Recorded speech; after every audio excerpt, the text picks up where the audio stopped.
तो दोस्तों, मैं मोहम्मद अरसी। आज मैं आपके बीच में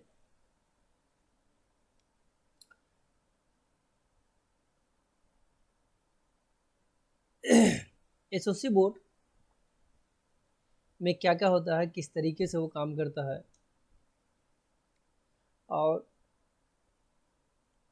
क्या है उस चीज़ उसमें बोर्ड के अंदर में क्या है, किस तरीके से वर्क करता है, वो मैं आज आपको ब्लॉक डायग्राम, पहले तो वो चिप का जो समस्टिक डायग्राम के अंदर में दिया हुआ है ब्लॉक डायग्राम, वो किस तरीके से है और कैसे ही है, उस चीज़ के बारे में हम पहले बात करेंगे।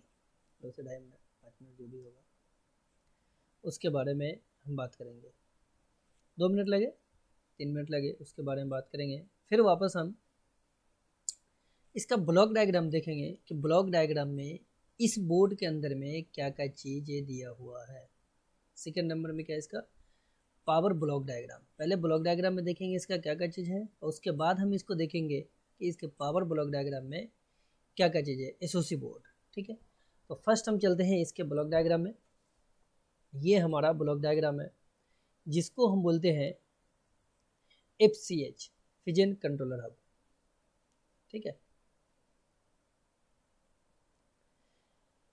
MD है तो इसलिए MD इसका नाम दिया हुआ, बीजीए वॉल ग्रेडर है, ये सारी चीज़ में दिया हुआ।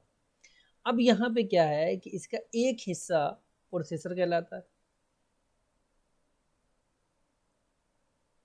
ठीक है, बाकी एक हिस्सा इसका ICH और PCH होता है उसमें। एग्जाम्पल ICH,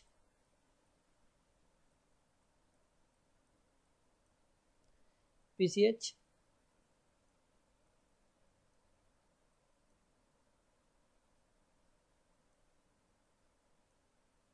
और CPU।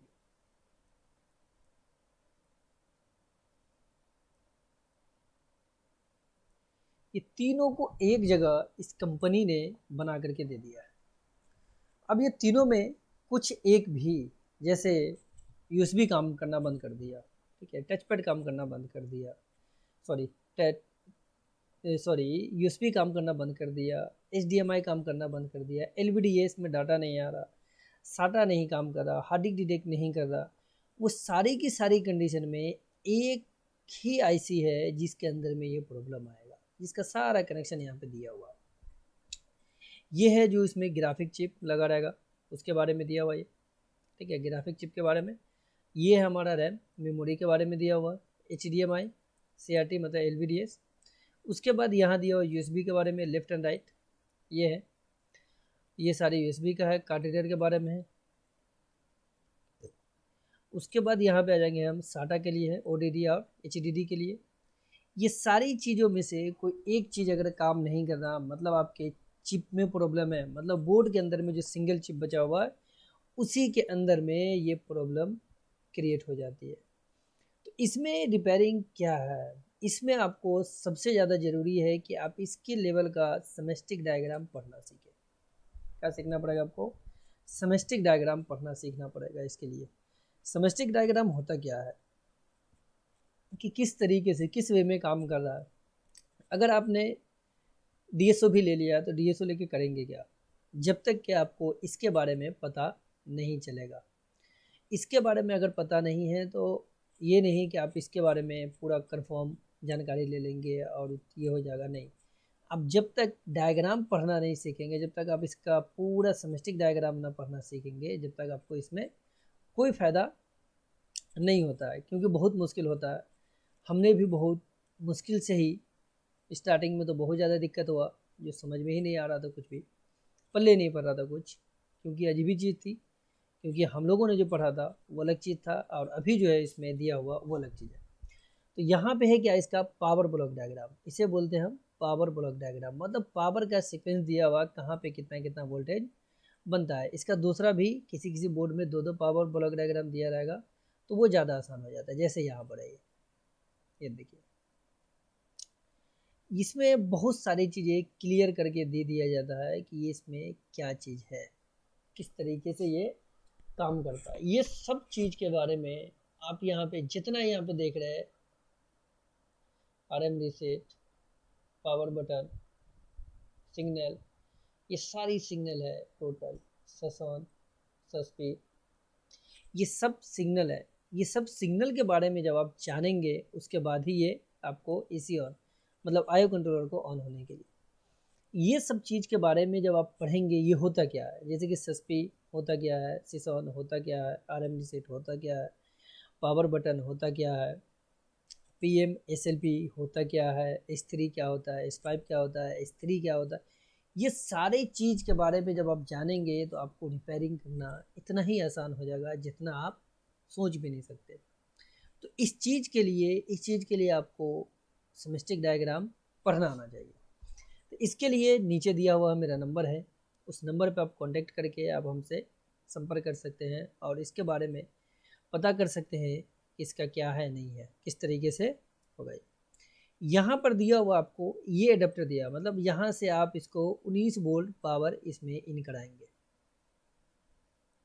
ठीक है। और उसके बाद यहाँ दिया हुआ आपका ये चार्जिंग पूरा सेक्शन है,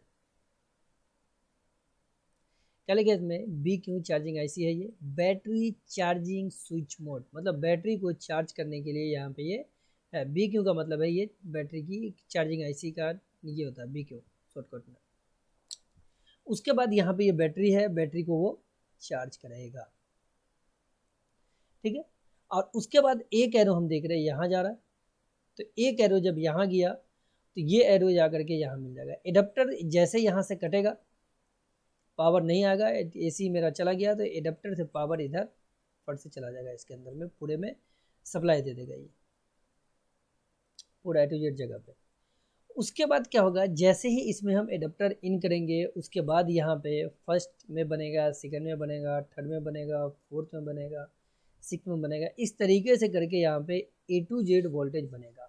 वोल्टेज बनने का जो रिक्वायरमेंट है वो देखिए, सबसे पहले क्या चीज़ इसमें होता है। अभी हम क्या है कि ALW मतलब ऑलवेज पावर गुड जब तक नहीं आएगा, इसी ऑन जब तक नहीं आएगा, जब तक क्या होगा आपको 3 और 5 वोल्टेज नहीं बनेगा। क्या नहीं बनेगा आपका, 3.3 और 5 वोल्ट नहीं बनेगा। यहाँ देखिए ये और दोनों से में ये दोनों अगर नहीं आया यहाँ पे तो मतलब ये आपको नहीं बनाएगा, मतलब न 3 वोल्ट बनेगा और नहीं आपके बोर्ड के अंदर में 5 वोल्ट बनेगा।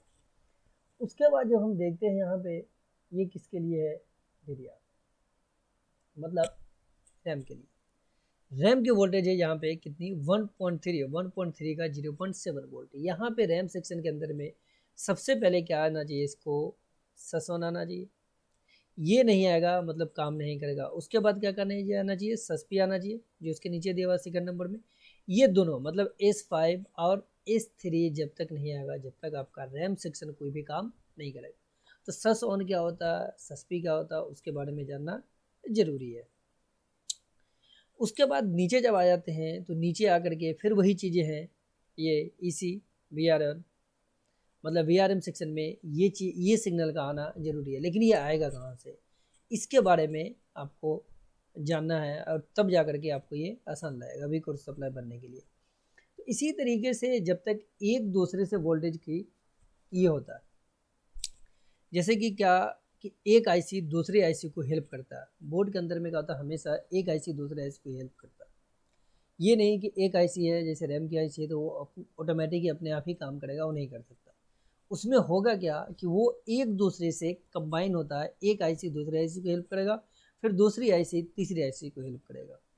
तो इस तरीके से जा कर के वहाँ पे हर एक IC जो है वो अलग अलग तरीके से काम करता है, एक दूसरे को इनडायरेक्टली डायरेक्टली वो उसको हेल्प करता है, तब जा कर के ये पूरा SOC बोर्ड जो होगा वो काम करेगा। SOC बोर्ड के अंदर में बहुत सारी जो है कंबाइंड चीज़ें, कंबाइंड का मतलब एक तो चिप है कि चिप के अंदर में ऑल इन वन सारी चीज़ें दे दी गई है, सिर्फ चार्जिंग सेक्शन वेन सेक्शन हटा करके और उसके बाद जाकर के 3-5 का सेक्शन हटा करके बाकी सारी चीज़ें जो उसी के अंदर में इनबिल्ड कर दिया है। सेक्शन वाइज VRM सेक्शन हो गया, चिप की सप्लाई है, वो सारी चीज़ वहाँ पे रहेगा, ये नहीं कि नहीं रहेगा, लेकिन क्या आगे वो उसी से अटैचमेंट है। अगर उसमें शॉर्टिंग होगी, उसकी सप्लाई में शॉर्टिंग होगी, तो मतलब चिप के अंदर में शॉर्टिंग हो जाती है।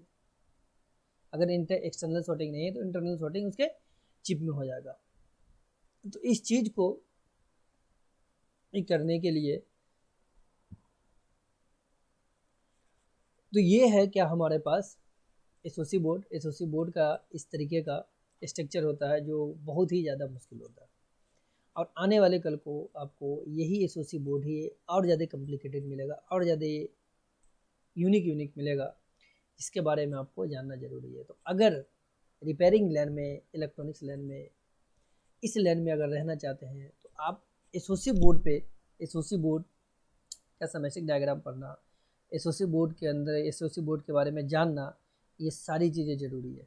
जब तक नहीं जानेंगे, जब तक एसओसी बोर्ड आपसे नहीं बनेगा। जैसे कि हम यहाँ जब देखते हैं इस बोर्ड के अंदर में, जैसे आप सेक्शन स्टार्ट हो जाता है, जैसे ही सेक्शन स्टार्ट होगा तो आप ये सारी चीज़ें देख सकते हैं। इसके अंदर में जो भी दिया हुआ यहाँ पे, ये चार्जिंग सेक्शन है।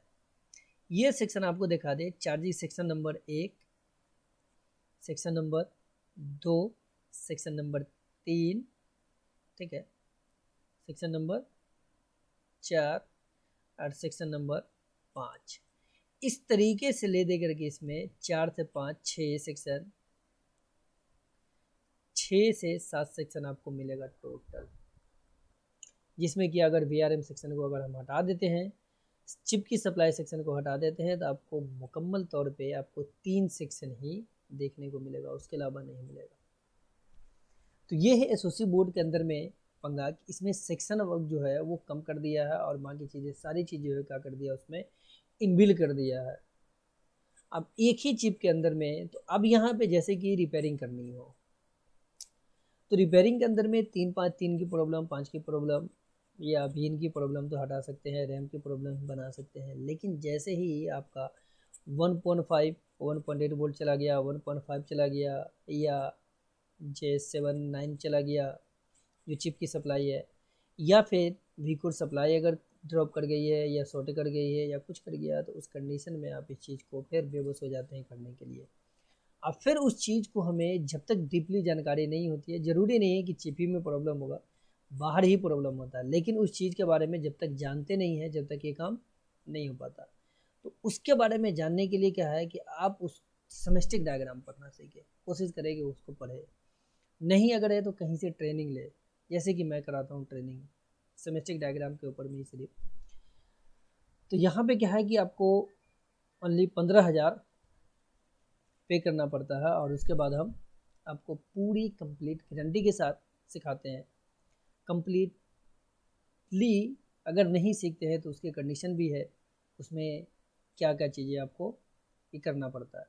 तो ये सारी चीज़ें हैं, अगर आप सीखना चाहते हैं तो आप आइए और सीखिए इसमें कि ये किस तरीके से हमारी ज़िंदगी बदल देता, एकदम पूरी मुकम्मल तरीके से आपकी ज़िंदगी बदल देगा। अगर आप एक सेमेस्टिक डायग्राम पढ़ना सीख लिए तो इस फील्ड में रहने का मज़ा ही कुछ और आपको लगेगा, बहुत ही इंटरेस्टिंग मज़ा आएगा आपको रहने के लिए। ठीक है, तो इसी बोर्ड का हम आगे फिर वापस हम बनाएंगे कल। इसके बाद हम 3-5 का देखेंगे कि 3-5 की ऐसी कितनी यूनिक है एसओसी बोर्ड के अंदर में। 3 और 5 की जो प्रॉब्लम है, 3 और 5 का जो सेक्शन है वो किस तरीके से, कितना ये है टफ है इसका, कितना आसान है इसका, उसके बारे में बात करेंगे। ठीक है, ओके, थैंक यू, धन्यवाद।